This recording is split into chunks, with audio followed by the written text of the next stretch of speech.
আসসালামু আলাইকুম। আশা করি সবাই ভালো আছি। আজকের ক্লাসে আমরা ফিজিক্স সেকেন্ড পেপার চ্যাপ্টার 5 এবং 6 দুইটা চ্যাপ্টার দেখব এবং দুইটা পার্ট দেখার চেষ্টা করব। সরাসরি চলো পড়ায় চলে যাই। তো সবার প্রথমে এই চ্যাপ্টার 5 থেকে কিছু সূত্রাবলী পরীক্ষায় আমাদের লাগবে। প্রথমত ট্রান্সফরমারের একটা সৃজনশীল অথবা এমসিকিউ কোশ্চেন তো থাকেই। তো সেক্ষেত্রে E is equal to n is proportional to n inversely proportional to 1/i। এখানে ট্রান্সফরমারের ক্ষেত্রে ভোল্টেজ আমাদের যে পরিমাণ কুণ্ডলীর পাক সংখ্যা সেটার প্রপোর্শনাল থাকে এবং আমরা জানি তড়িৎ প্রবাহের ব্যস্তানুপাতিক থাকে। তো এটা দিয়ে আমরা এভাবে লিখি যে E1 ডিভাইডেড বাই E2 অথবা ES divided by EP is equal to NS divided by NP is equal to IP divided by IS। তো এভাবে সুন্দর করে আমরা এটা ম্যাথ করতে পারি, ছোটবেলায় পড়ে আসছি। পরের কথা যেটা ফ্লাক্সের এই সূত্রটা আমরা লাস্ট ক্লাসেও পড়ছি, phi is equal to A dot B। A হচ্ছে এরিয়া আর বি হচ্ছে চৌম্বক ক্ষেত্র। ফ্যারাডের দ্বিতীয় সূত্র হচ্ছে E is equal to minus N D phi by DT. তো এই টাইপের কোশ্চেনগুলো যখন আসবে তুমি আগে খেয়াল রাখবে যে তোমার প্রশ্নে দিচ্ছে এটা কি। তো বেসিক্যালি তোমার ই বের করতে হবে, ইলেকট্রোমোটিভ ফোর্স অথবা ভোল্টেজ বের করতে বলবে, মাইনাস এন কুণ্ডলীর সংখ্যা ডি ফাই বাই ডিটি। তো ডি ফাই বাই ডিটির এইখানে তোমার দেওয়া থাকবে ফ্লাক্সের পরিবর্তন বের করতে হবে। ফ্লাক্সের পরিবর্তন ফাই 2 দেওয়া থাকবে এবং ফাই 1 দেওয়া থাকবে। তো দুইটা ডিফারেন্স বের করলে ডি ফাই আসবে, ডি ফাই মানে ডেল ফাই আসবে। তো এটা তো সূত্রের ডিডিটি অফ ফাই। তো তোমাকে যদি ফাংশন দিয়ে দেয় কোনো, তখন আমরা ডিফারেন্সিয়েশন অবস্থায় যাব। বাট জেনারেলি কীভাবে ম্যাথে বলি যে তোমার দুইটা টাইম পিরিয়ড দিয়ে দেয় এবং দুইটা ফাইয়ের মান দেওয়া থাকে। তো আমি দুইটা ডেল বের করব, উপরে ডি ফাই নিচে ডিটি বের করব। তো আলটিমেটলি তারপর এখান থেকে ই বের করা যায়। তো এটাও পারা যাবে। সক্রিয় আবেশ গুণাঙ্ক এবং পারস্পরিক আবেশ গুণাঙ্ক এটাকে প্রকাশ করা হয় এল এবং এম দিয়ে। তো এম এর একক হচ্ছে হেনরি, এটাকে সবার প্রথমে ইম্পর্টেন্ট মনে রাখবো। সক্রিয় আবেশ গুণাঙ্কের এই টাইপের ম্যাথগুলো এইভাবে আসে যে E is equal to minus L D I by D T. এখানেও একই কথা, জাস্ট এল লাগাই দিব এখানে। এই সূত্রটা একটু মনে রাখবো, এই দুইটা সূত্র খুব ইম্পর্টেন্ট, এমসিকিউতে কাজে লাগবে। এমসিকিউতে একটা কোশ্চেন তুমি পাবা ফিজিক্স সেকেন্ড পেপার পরীক্ষায়, এই দুইটা থেকে যে একটা। তো এটা একদম সিম্পল। তোমাকে যদি ই দেওয়া থাকে এল বের করতে বলবে, তো ডিআই আর ডিটি এটাও উদ্দীপকে তুমি খুঁজে পাবা যে I1 I2 মান, T1 T2 মান অথবা ডিটি ডিআই বাই ডিটি এটার মানও বের করা যায়। পরের কোশ্চেন, পরে এটা খুব ইম্পর্টেন্ট পয়েন্ট যে পারস্পরিক আবেশ গুণাঙ্ক, এটা তো গেল এখান থেকে। এখানে হচ্ছে পরিবর্তী প্রবাহের হিসাবগুলো কেমন হয়। পরিবর্তী প্রবাহ, এইখানে কারেন্টের দুইটা মানে কাহিনী আছে, একটা হচ্ছে এসি কারেন্ট আর ডিসি কারেন্ট। তো ডিসি কারেন্টের কোনো কিছু পড়া লাগবে না, তুমি এসি কারেন্টে চলে যাবে। এসি কারেন্টের ক্ষেত্রে পর্যাবৃত্ত গতির যে হিসাবটা ছিল Y is equal to S sine omega T, ওই অনুযায়ী আমাদের সূত্রটা আসে I is equal to I naught sine omega T. পর্যাবৃত্ত গতি চ্যাপ্টারে দেখো তো এই সূত্রটা পড়েছিল, Y is equal to A sine omega T এরকম। তো ওমেগা কৌণিক কম্পাঙ্ক, ওমেগাকে আবার লেখা যায় 2πf বা 2π/t, এরকমভাবে অনেক অনেক কিছু লেখা যায়। সেম কাহিনীটা তুমি এখানে বসাবা, ওয়াইয়ের জায়গায় লিখবা যে I is equal to I not. এই আই নটটা হচ্ছে ম্যাক্সিমাম মান বা সব থেকে বড় মান, আই ম্যাক্স সাইন ওমেগা টি। কীভাবে ম্যাক্সিমাম মান, কারণ এখানে দেখো এ ছিল আমাদের অ্যামপ্লিটিউড বা বিস্তার, বিস্তার তো সব থেকে বড় মানই ছিল। I is equal to I naught sine omega T, তো এখানে দিল ওমেগা টি। এই তো তারপর এখন আরও দুইটা মান থাকে, এই দুইটা মান পরীক্ষায় বের করতে বলবে তোমাকে যে আই বারের মান কত এবং আই আর এম এস এর মান কত। তো বর্গমূল যে ভ্যালুটা, মানে R M S root mean square value আর একটা হচ্ছে গড় মান। তো দুইটা ভ্যালু তোমার বের করতে হয়। এটা হচ্ছে বর্গমূলীয় গড় বর্গমান কিছু একটা, আচ্ছা আরএমএস মান আর কি সংক্ষেপে আমরা যদি বলি। দুইটা মান কীভাবে বের করব, এখান থেকে আমি আই ম্যাক্সের মানটা বের করবো, যে আই নোটের মানে হচ্ছে আই ম্যাক্সের মান। তো আই ম্যাক্সের মান ধরলাম, দুইটা সূত্র আলাদা, একটা হচ্ছে 0.637 ইন্টু আই ম্যাক্স আর একটা হচ্ছে 0.707 ইন্টু আই ম্যাক্স। এই তো এটি, এখানে আর কোনো কিছু নেই। তো চ্যাপ্টার 5 থেকে এই কয়টা সূত্র পড়লেই তোমার মোটামুটি এমসিকিউ এবং সিকিউর জন্য এটা ভালো প্রিপারেশন হয়ে যাবে। তো এটা পিডিএফটা দিয়ে দিব, তো সূত্রগুলো দেখবে এখান থেকে, অথবা তুমি উদ্ভাসের যে প্রশ্ন ব্যাংকটা কোথায়, উদ্ভাসের প্রশ্ন ব্যাংক থেকে তো লিখছি এগুলো, উদ্ভাসের প্রশ্ন ব্যাংকটা দেখবা, দেখে পড়বা, তাহলেই হবে। তো সামনে আসি, সামনে দেখো একটা ম্যাথ দেখলে আরও ক্লিয়ার হবে। এই টাইপের ম্যাথগুলো আসবে এবং এটা মিস করা যাবে না, সোজা এটা। তো প্রথম ক্ষেত্রে আমরা গড় মান বের করব তড়িতের। প্রথম সমীকরণটা দেখো যে I1 is equal to 50 sine 628 pi T. তো এই পজিশনে গড় মান কীভাবে বের করবো, এই যে এটা হচ্ছে ম্যাক্সিমাম মান 50, তাহলে গড় মান কী হবে, গড় মান হবে 50 ইন্টু 0.637। এই যে একটু আগে যে সূত্রটা লিখে আসলাম 0.637 ইন্টু ম্যাক্সিমাম মান, এই তো এটাই। দেখছো কত সোজা, এটা গুণ করে দিলে গ নাম্বার শেষ। পরে পরের কোশ্চেন ঘ নাম্বার, আকৃতি গুণাঙ্কের মান কম্পাঙ্কের উপর নির্ভরশীল নয়, এটা উদ্দীপক থেকে তোমাকে দেখাইতে বলছে। তো এই পজিশনে আমরা আকৃতি গুণাঙ্ক হচ্ছে নাথিং বাট একটা অনুপাত IRMS ডিভাইডেড বাই I বার, এটা যে অনুপাত হয় সেটা হচ্ছে আকৃতি গুণাঙ্ক। এই যে এখানে যে দুইটা হিসাব পেলাম আমরা, এই দুইটার অনুপাত, এই দুইটা মানে নিচেরটা ডিভাইডেড বাই উপরেরটা, ঠিক আছে। তো আকৃতি গুণাঙ্ক লিখবো যে IRMS ডিভাইডেড বাই I বার। তো উদ্দীপকের 1 নং সমীকরণ থেকে আমরা অলরেডি IRMS পেয়ে গেছি। তারপর আমি যদি এখন গড় মান বের করি, তো দুইটার যদি অনুপাত দেখাই, সবসময় আকৃতি গুণাঙ্কের এই অনুপাতের মানটা আসে 1.11। তো আমি কিছুই করি না, মানে এই ম্যাথটার বেসিক মেকানিজম হচ্ছে যে জাস্ট তুমি গড় মান আর RMS দুইটা মান বের করবা। কিভাবে বের করবা? ওই যে সূত্র দিয়ে IRMS is equal two 0.707 into I maximum মান, আর I bar is equal two 0.637 into I maximum মান। তো দুইটা সমীকরণ তুমি এভাবে দুইটা বের করতে পারলো, তারপর দুইটার অনুপাত বের করে দিব 1.11, সবসময় অ্যান্সার আসবে। এটা কিন্তু পারতে হবে, এটা ইজি ম্যাথ, এটা আসে পরীক্ষায়। তাহলে আকৃতি গুণাঙ্ক কি কম্পাঙ্কের উপর নির্ভর করে? না, কিছু মানে কম্পাঙ্কের উপর নির্ভর করে না, কারণ এটা একটা অনুপাত। অ্যাকচুয়ালি এই অনুপাতটা সবসময় 1.11ই থাকে এবং অর্ধচক্রের জন্য, এবং পূর্ণ চক্রের জন্য ভ্যালুটা হয় 0। আচ্ছা, যাই হোক, এত জটিল করার কিছু না, পরীক্ষা যেহেতু সামনে ভাই, এত জটিল করতে চাচ্ছি না। এই তো শেষ, এটাই এই চ্যাপ্টার 5 না, এতটুকুই। এখানে আর কিছু নেই, তুমি বইটা খুলে দেখতে পারো, উদ্ভাসের কোশ্চেন ব্যাংক, একটা দুইটা ছোট ছোট ম্যাথ পাবা, ট্রান্সফরমারের ম্যাথ পাইতে পারো, তারপরে ফ্যারাডের দ্বিতীয় সূত্রের ম্যাথ পাইতে পারো। ফ্যারাডের দ্বিতীয় সূত্রটা যেন পারি, সূত্র পারলে ম্যাথ পারতে পারবা তুমি। চ্যাপ্টার 5 এতটুকুই। চ্যাপ্টার 6 চলে আসি। চ্যাপ্টার 6 হচ্ছে প্রিজমের সূত্রাবলী। তো প্রিজম থেকে ভাইয়া সবার, এই প্রিজম থেকে একটা ম্যাথ আসে এবং আসবে।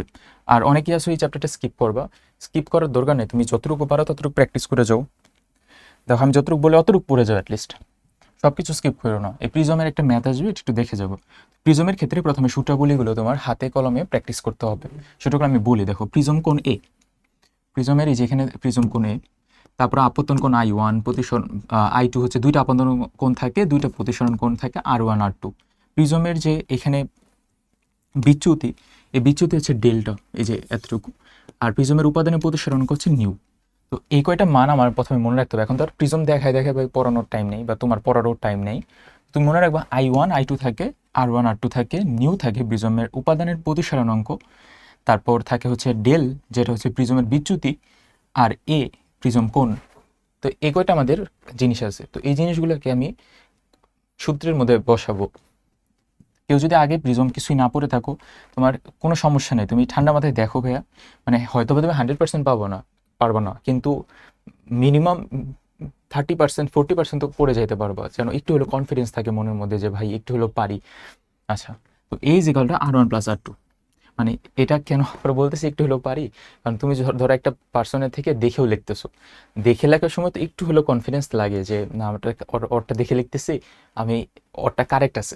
তুমি যদি সূত্রগুলো একটু একটু দেখে যাও, তুমি হয়তো নিজে লিখতে পারবে না, কিন্তু অনেকটা তো রিচেক দিতে পারবে যে না, ওরটা তাও ঠিক আছে, আমি ঠিকটাই লিখতেছি, পরীক্ষার হলে একটু শান্তি থাকবে মনের মধ্যে। ওকে, হোয়াট এভার। অথবা একটা লাইনে আটকে গেলে জন্য তুমি নিজেও লিখতে পারো। তো এটাকে প্রথম সূত্র এটা মনে রাখবো, delta is equal to I1 plus I2 minus A, এটাও মনে রাখবো। তারপরে ন্যূনতম বিচ্যুতির ক্ষেত্রে সূত্র হচ্ছে I1 is equal two I2 হয়ে যায়। আর ন্যূনতম বিচ্যুতিতে যেহেতু I1 is equal two I2 হয়, তো এগুলো যদি এখানে উপরেতে বসাও, তাহলে তোমার A plus del M by 2 আসে। তো ডেল হচ্ছে বিচ্যুতি, আর ডেল এম হচ্ছে ন্যূনতম বিচ্যুতি, মিনিমাম। তো ন্যূনতম বিচ্যুতির ক্ষেত্রে আবার R1 is equal two R2 হয়, এটাও যদি উপরে বসাও তাহলে তোমার A বাই 2 আসে। এই কয়টা সূত্র প্রথমে মনে রাখবো, নর্মাল হিসাবটা কেমন, ন্যূনতম বিচ্যুতির হিসাবটা কেমন। তারপর প্রিজমের প্রতিসরণাঙ্ক, এটাও খুব ইম্পর্টেন্ট পয়েন্ট। এটা হচ্ছে বেসিক্যালি প্রিজমের প্রতিসরণাঙ্ক, প্রিজম কোণ এবং ন্যূনতম বিচ্যুতির মধ্যে সম্পর্ক কেমন।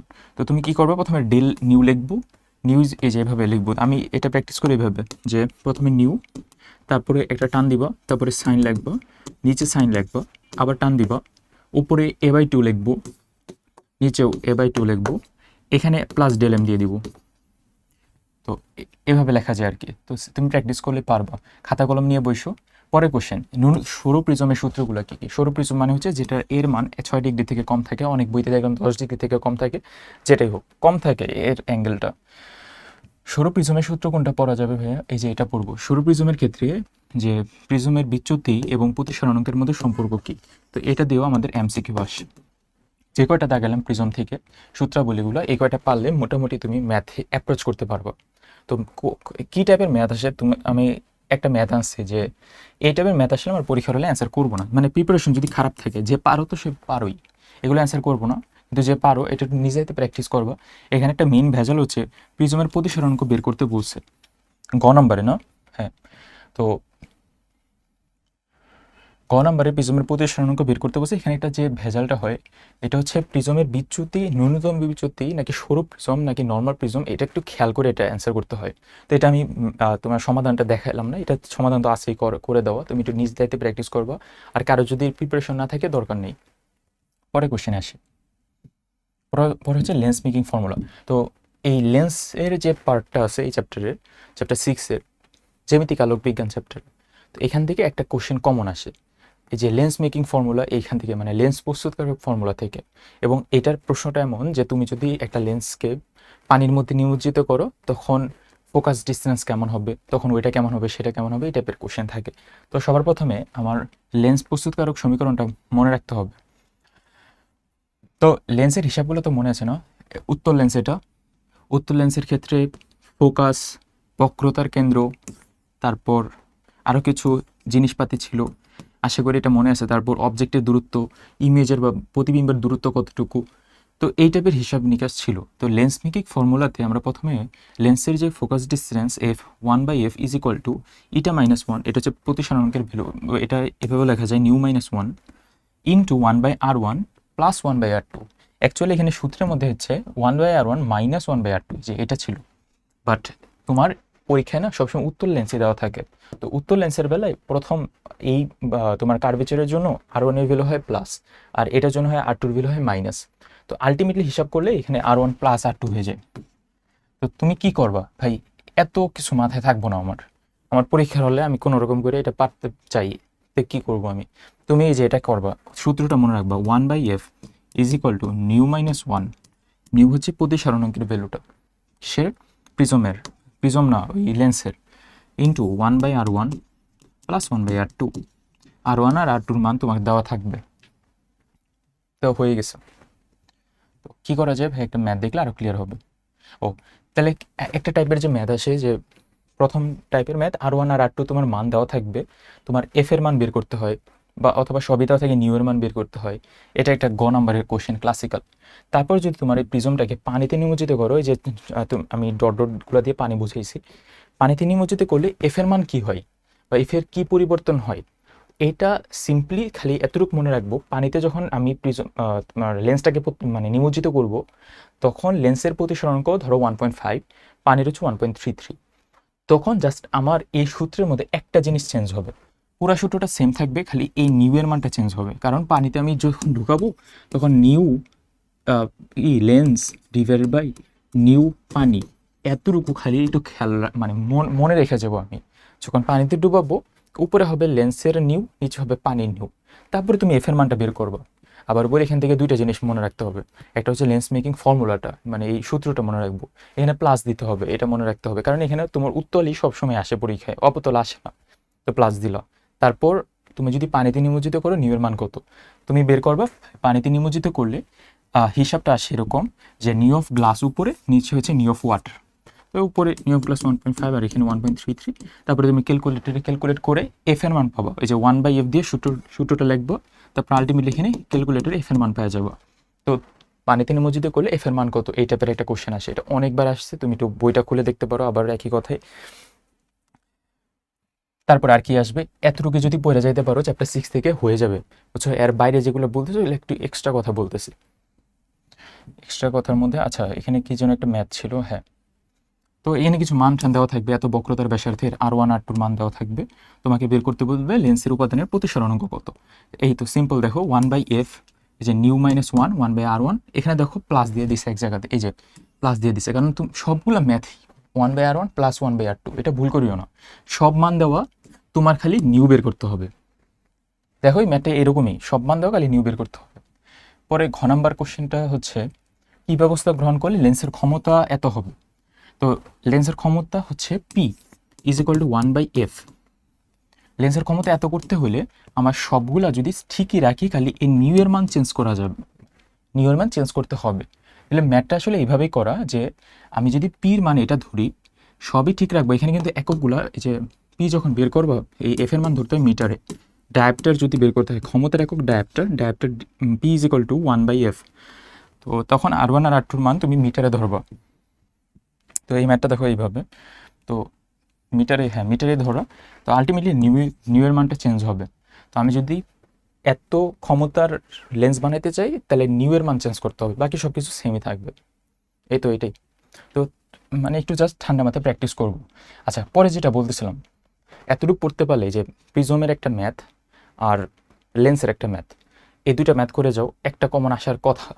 কিন্তু তারপরেও এখন তো জানি না যে ভাই কী আসবে, তারপরে যেটা আমি বলতেছি ইচ্ছা করে, মানে তুমি যদি চাও যে ভাই আমি এই চ্যাপ্টারটা ভালো পারি আগে, তাহলে পড়ছি আগে এবং আর একটু বেটার প্র্যাকটিস করতে চাই, ফর দ্যাট পয়েন্ট তুমি এই ম্যাথটা একটু দেখে যেতে পারো। আমি তোমাকে বলি এটা কী কী পড়বা, এতটুকু বলে দিই জাস্ট।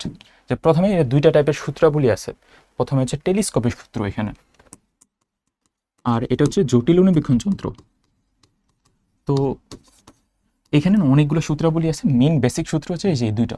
টেলিস্কোপের সূত্র হচ্ছে কৌণিক বিবর্ধনের এটা, আর জটিল অনুবীক্ষণ যন্ত্রের জন্য এটা।